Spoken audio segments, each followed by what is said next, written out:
Persian city of Hamdan.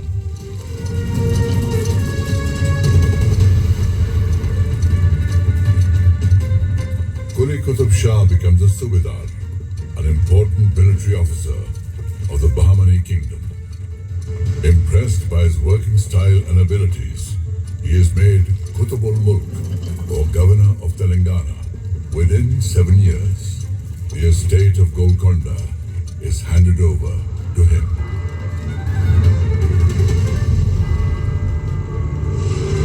Golconda etches a new signature on the pages of time. Bahmani rule ends. Quli Qutb Shah proclaims himself the Sultan of Golconda.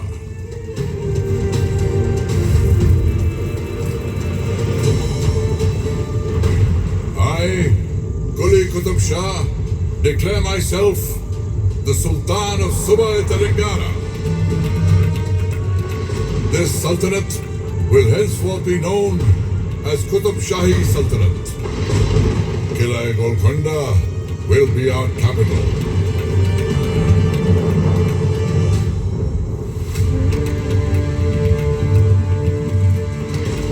With Sultan Quli Qutb ul-Mulk, the foundation of the Qutb Shahi Sultanate was laid in Telangana. Sultan Quli made Golconda his capital, beautified the fort, and named it Muhammad Nagar.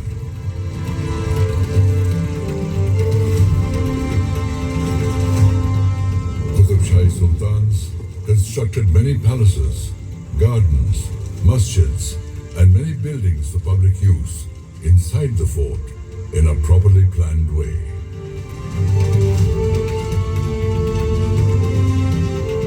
Spread over a radius of 7 kilometers, the fort has 8 gates.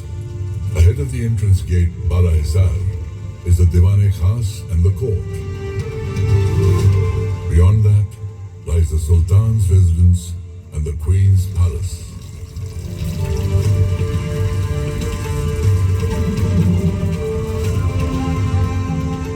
Separate from this cluster lies the Mahakali temple, where even now the popular Bonaru Jatra is organized with great fanfare every year.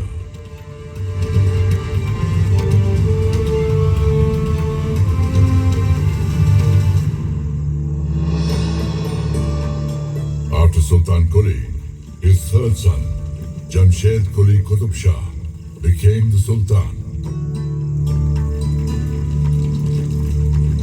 He had a long drawn-out conflict with his younger brother, Ibrahim Quli,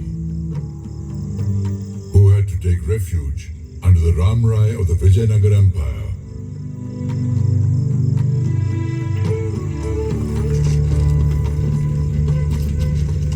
Jamshed Quli died after ruling for 7 years.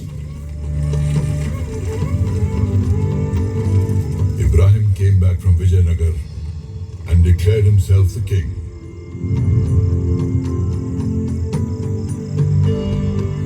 A lake was constructed during his reign. The lake was named Hussain Sagar after his son-in-law and the renowned Sufi saint Hussain Shah Wali. Ibrahim Quli started the expansion of Golconda beyond Musi River, and his son Sultan Muhammad Quli completed this expansion.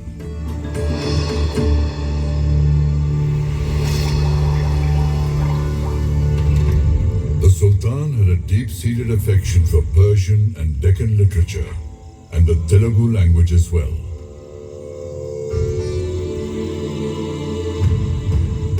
He was the first ruler to patronize Telugu education in Golconda.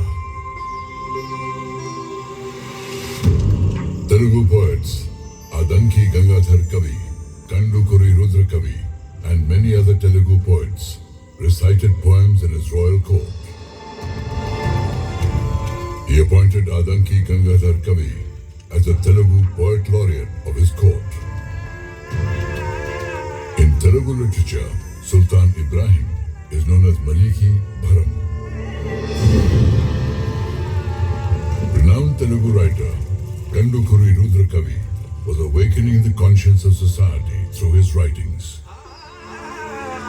By writing Yakshagana simultaneously in prose and play formats, he gained such eminence that Sultan Ibrahim Quli Qutb Shah desired to hear his rendition in person.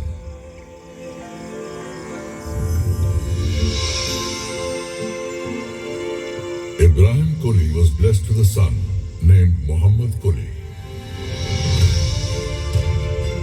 In his young years, Muhammad Quli met Bhagmati of Chincharan village, which is across the Musi River. Both of them fell deeply in love.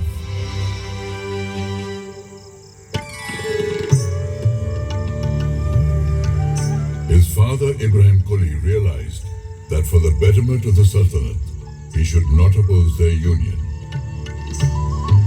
So Bhagmati and Muhammad Quli were united forever.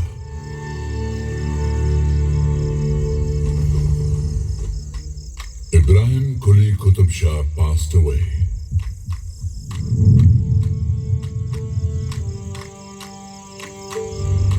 His heir, Muhammad Quli Qutb Shah, became the Sultan of Golconda when he was only 14 years old.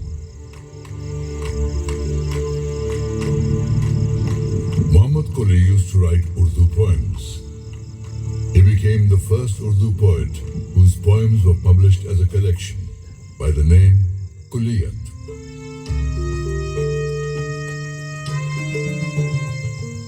The Isfahani style of architecture influenced the creation of Hyderabad.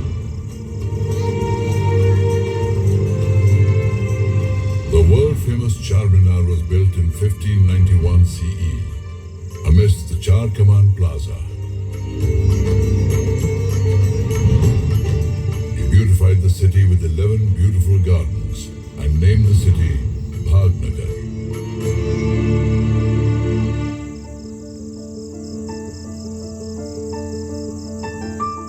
A spectacular light. Where is it emanating from? Has a mountain of light ascended on earth? Yes, it's true. This light is from a priceless diamond. Its luster was so wondrous that it was named Kohinoor, which means mountain of light.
Sultan after Muhammad Quli, his son-in-law Muhammad Qutb Shah.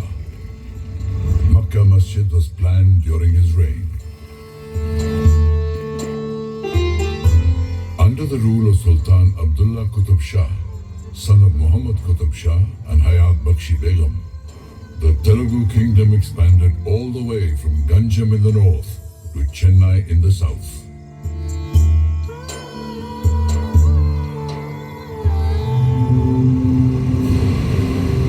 Meanwhile, Aurangzeb, the son of the Mughal Emperor Shah Jahan, marched from Delhi and became the governor of the Deccan, waiting for an opportunity to attack Golconda.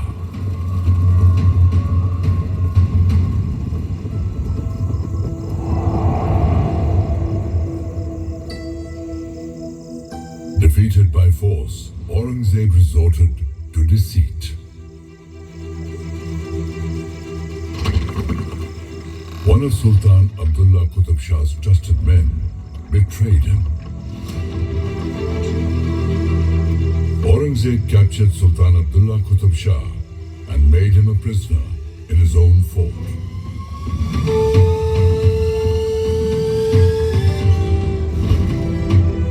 Abdullah Qutb Shah's mother, Hayat Bakshi Begum, strategically proposed a treaty to Aurangzeb.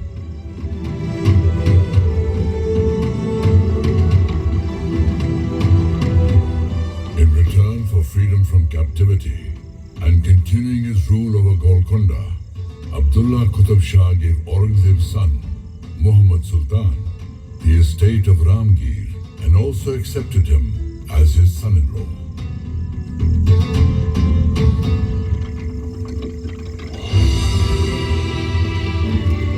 Abdullah Qutb Shah passed away in 1672.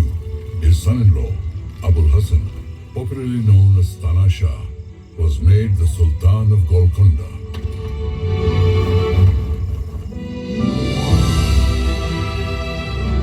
Abul Hassan appointed able Hindu ministers to important posts in the government.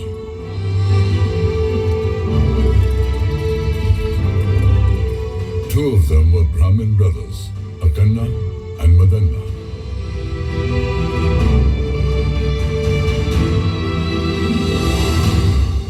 Maratha ruler Chhatrapati Shivaji Maharaj visited Golconda twice during the reign of Abul Hassan.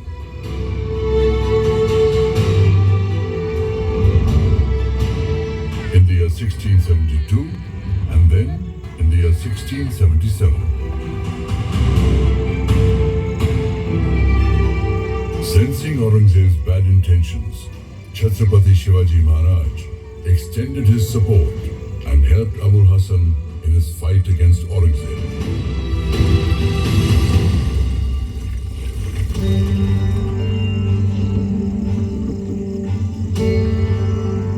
Sultan Abul Hassan communicated directly with his people. One day, Sultan reached Kuchipudi village in the Krishna region. The villagers welcomed him by performing their traditional dance. The Sultan was overjoyed and named the dance Kuchipudi.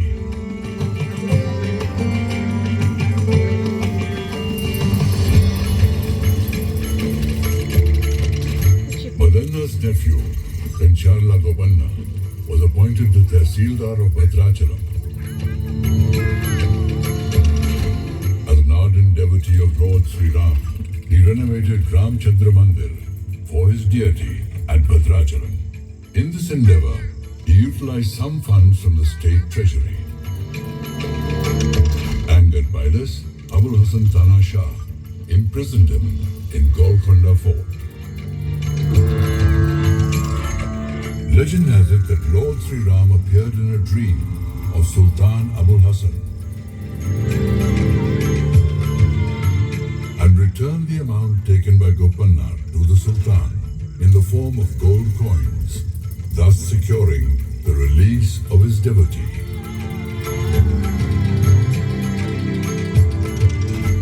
Since then, Kancharla Gopanna has become famous as Bhakta Ramadasu. This unique story of devotion to Lord Ram is now part of the folklore in southern India. His devotional songs gained fame as Ramdasu Kirtan and became an integral part of Carnatic music.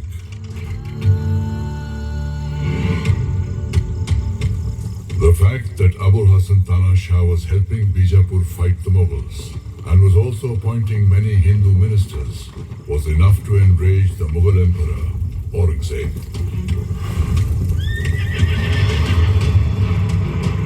sent the Mughal army to Golconda, led by his son. After 8 months of fierce battles, his army managed to enter the fort deceitfully. The treasury of Golconda was looted. The Hindu ministers Madanna and Akanna were beheaded. Not only this, Abul Hasan Tana Shah was imprisoned in Kala Mahal of Daulatabad's fort. He died in jail. And with this, the Qutb Shahi dynasty came to an end. Aurangzeb appointed Asaf Jahi as the Subedar of Golconda, who went on to rule Hyderabad independently by the name of Nizam-ul-Mulk.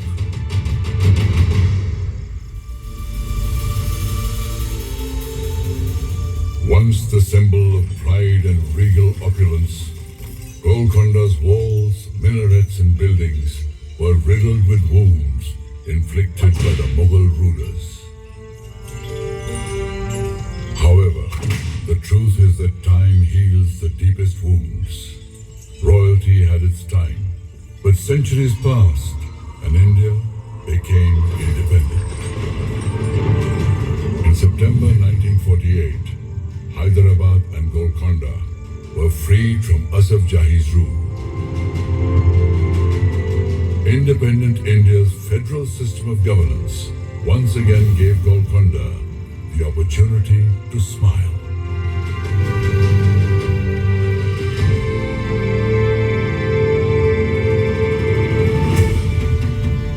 From the high ramparts of time and history, I am gazing upon Golconda. Looking from the pages of the past, once again I see a smiling Golconda,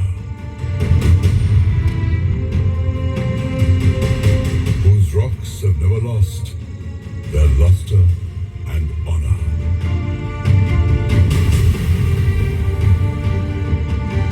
Golconda, whose crimson red dawn awaits the first shining rays of the sun.